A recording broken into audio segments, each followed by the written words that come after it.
Ayan. Previously, pinag-usapan natin was about yung yung United Monarchy. Nagsimula siya sa pamumuno ni Saul and then ni David at saka ni Solomon. Now, ang pag-uusapan natin si Rehoboam na anak ni Solomon.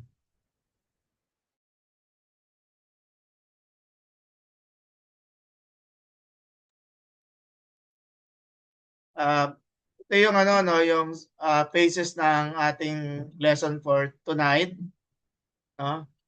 At I hope this is sufficient, no? Kasi we are looking at First and Second Kings at meron pang First and Second Chronicles. Pero talagang kino-compress na lang natin, ano? At I know maraming mga featured kings and prophets, no? Within the story ng United Kingdom. Hindi, papunta sa Divided Kingdom. Kagaya ni King Hezekiah, King Jehoshaphat, King Josiah, or yung mga prophets kagaya ni Prophet Jeremiah, although ay ito lang muna ang mabibigyan natin ng pansin, itong mga issues na to, si Rehoboam, si Jeroboam, Prophet Elijah na nagminister sa time ni King Ahab at saka si King Jehu, son of Nimshi, and then the Babylonian exile. Mga ilang timelines, no?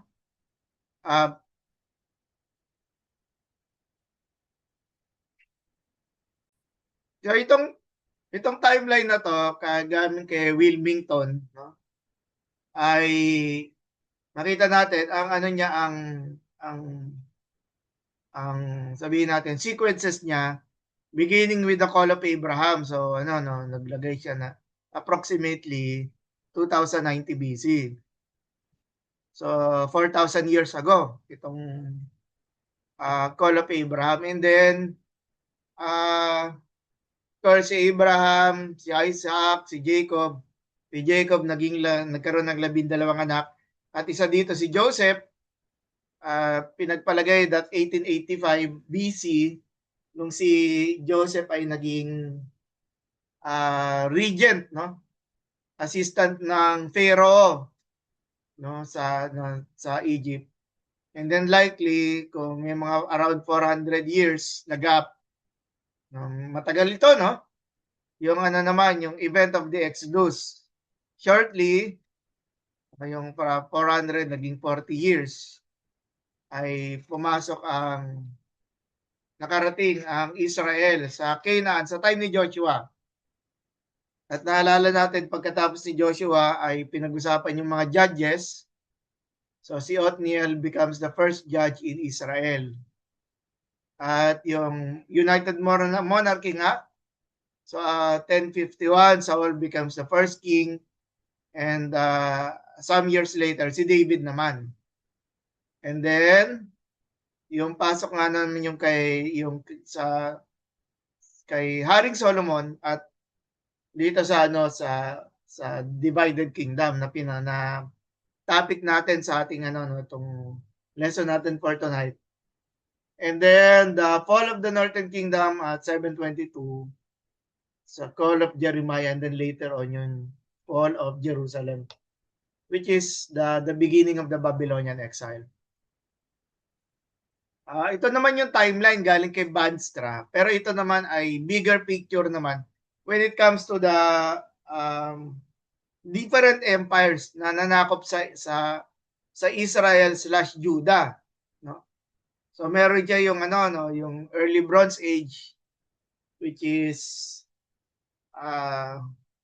yung hindi pa na discover yung iron, and then yung yung Middle Bronze Age, Late Bronze, during the time ng early Israel. Tapos the monarchy at the center, and then the Babylonian period, tapos yung Persian period, and then the Greek, tapos sa time nila Jesus yung yung the Jerusalem was already under the Roman period.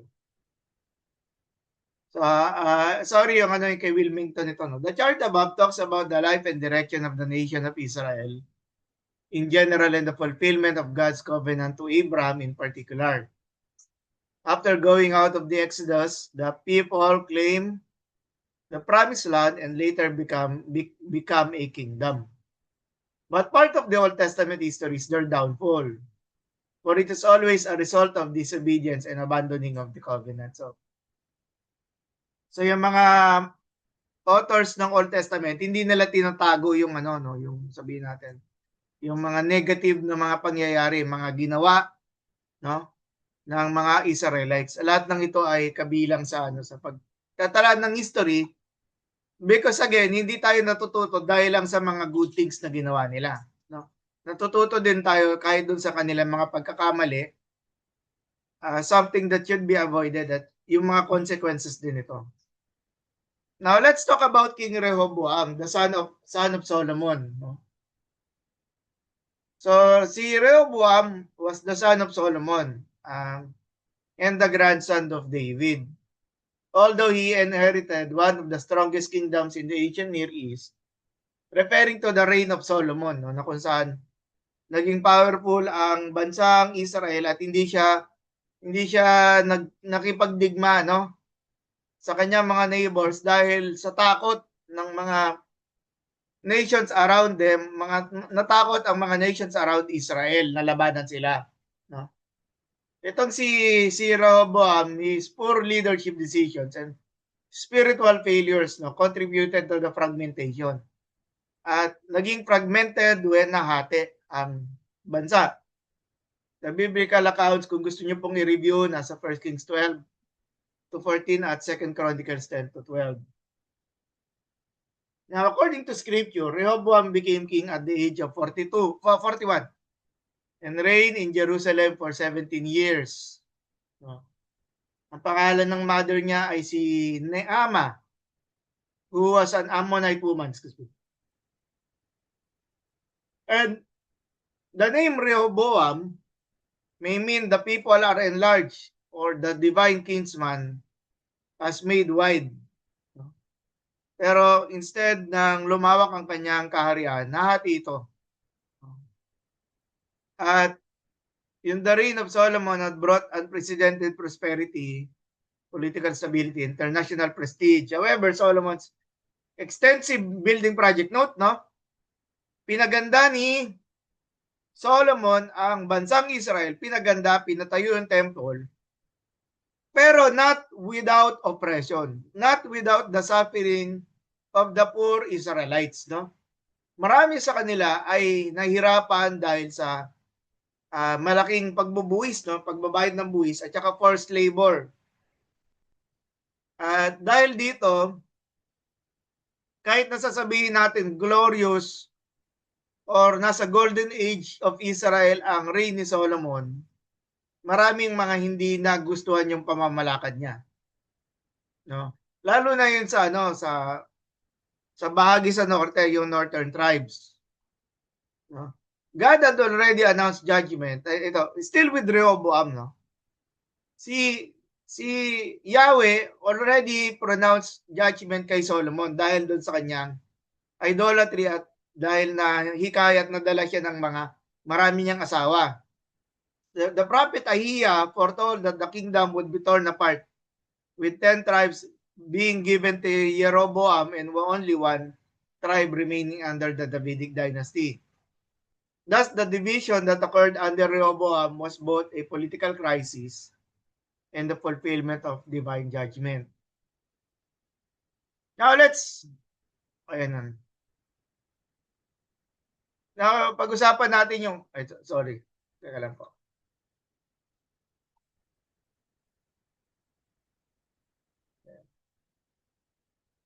So, failure. After Solomon's death, Rehoboam traveled to Shechem to be formally recognized as king by all Israel. No? Representatives of the northern tribes led by Jeroboam approached him with a reasonable request. At ang pakausap nila, Pag-aangin. Hindi naman mawala. Merong labor, may taxation, magpapatuloy ito, pero papagaangin. Para naman hindi naman matindi yung oppression na nararanasan ng mga Israelites. Hindi ka hindi kagaya ng ginawa ng ng kanyang ama na si Solomon. So si Rehoboam, no? Pinakinggan niya yung payo, no? Dito pa lamang sa pakikinig ng payo, meron na agad division no? Dalawang grupo yung mga matatandang advisor ni Solomon at saka yung mga nakababata. Pero pakinggan muna natin yung mga matatanda. Sabi dito, the older advisors who had served Solomon recommended a servant leader approach. If today you will be a servant to these people and serve them, they will always be your servant. So referring na pakinggan. Sinasabi ng mga advisors yung matatandang advisors ni Rehoboam, sundan niya yung sunod yung failure talaga.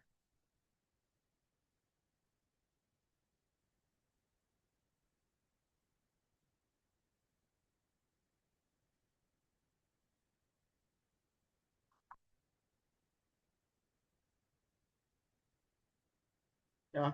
Sundan niya yung payo ng mga matatandang advisor, no? Pero hindi niya ito nagustuhan at pinakinggan niya yung payo ng mga nakababata, no? Younger companions. They advise him to assert his authority aggressively, no?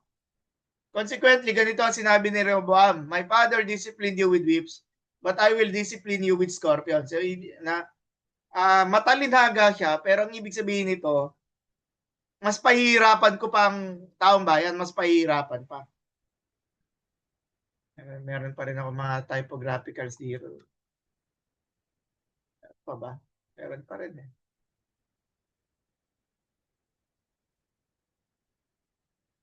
Sunod-sunod yung failure ko Yun, sige.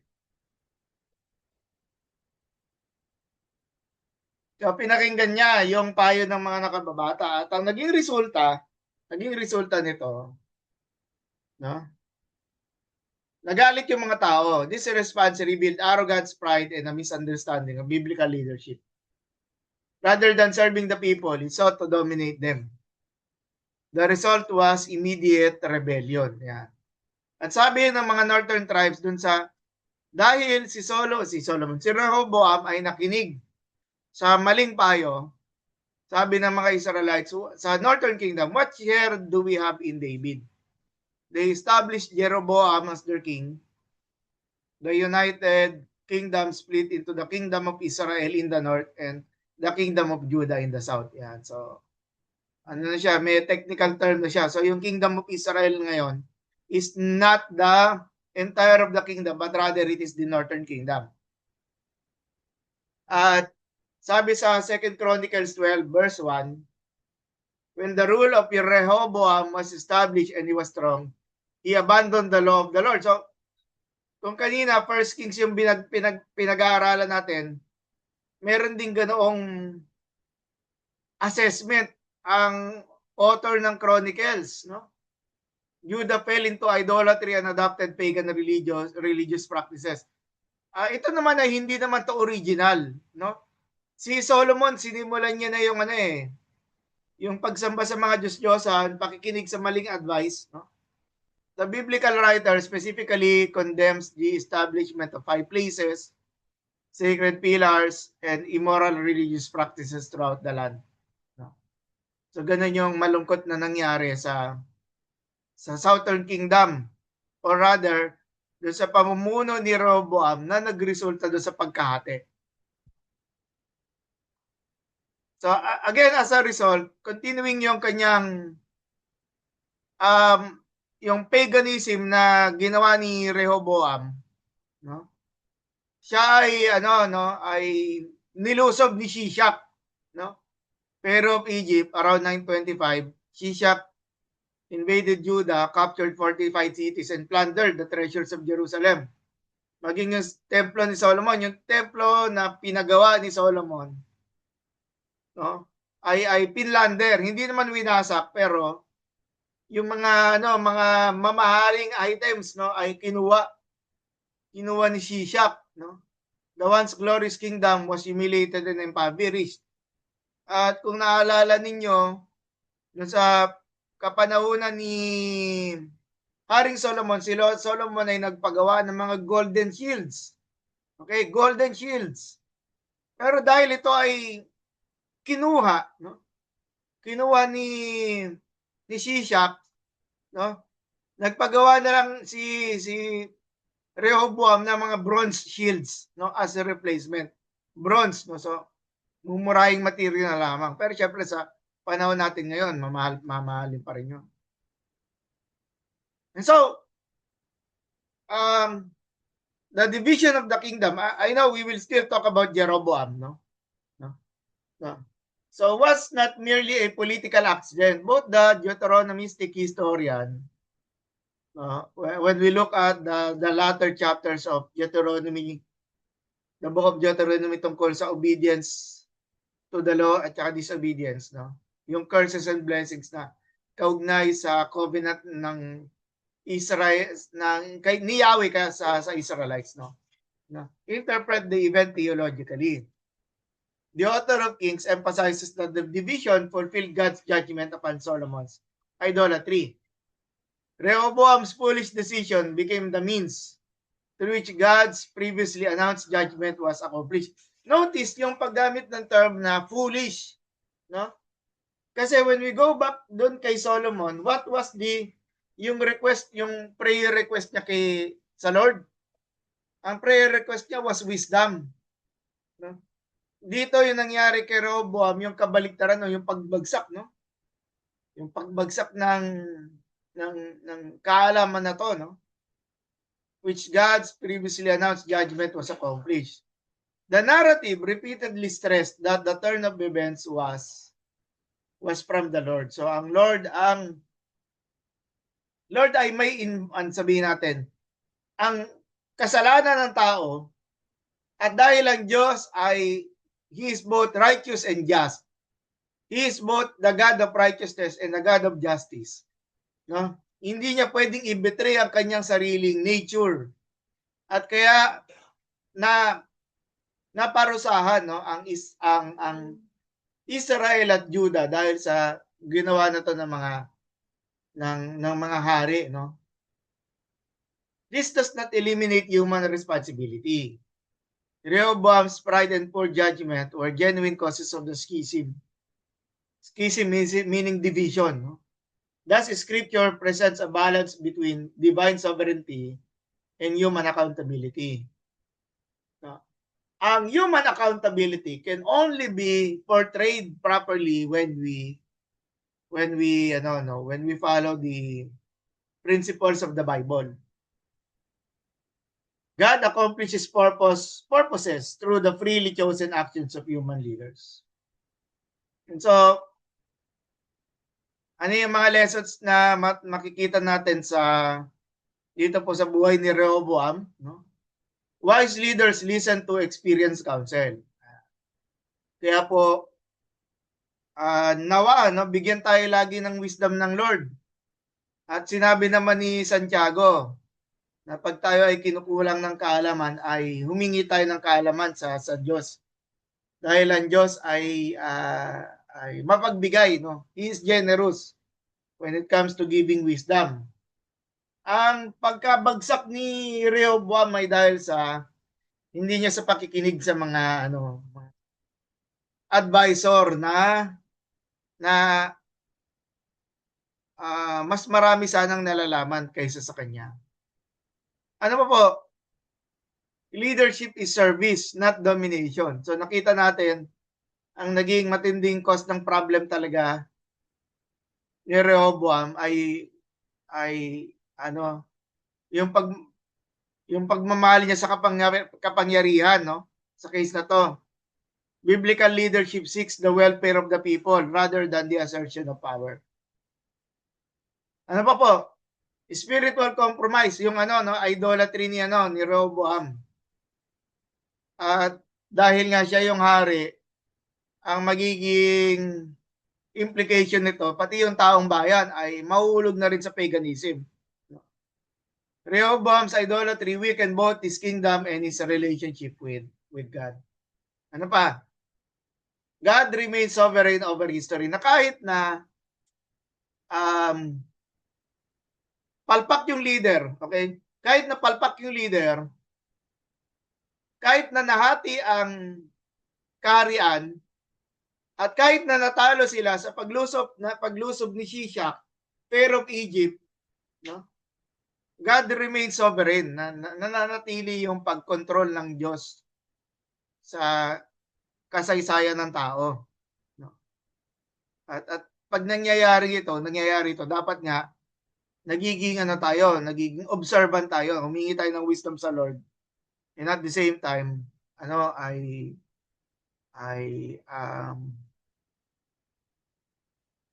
nakikinig tayo sa tamang payo, okay? Nakikinig tayo sa yung kahalagahan ng mga nagbibigay ng payo sa atin. Gumagawa tayo ng decisions based on yung napag-isipang mabuti ng na nakita yung mga lahat ng panig. And then of course, repentance invites God's mercy. Although consequences remain, genuine humility can bring restoration. At yung repentance na to, medyo late na ito para kay Rehoboam. Nevertheless, nagsisi pa rin siya, yung mahalaga. So, how do we end itong first session na to about Rehoboam? No? Rehoboam stands as one of the most important transitional figures in Israel's history. Transition from the United Kingdom to the divided kingdom. His reign marked the end of the United Monarchy, the beginning of the divided kingdoms, while his arrogance and poor judgment contributed to national fragmentation. The story also reveals God's faithfulness to the Davidic covenant and his willingness to extend mercy to repentant sinners. Rehoboam's life serves as both a warning against pride and a testimony to the hope found in repentance. Okay, ayun po, yun para sa ating first lesson for tonight, si King Rehoboam. So, pwede ko kayo magtanong, no? Anytime.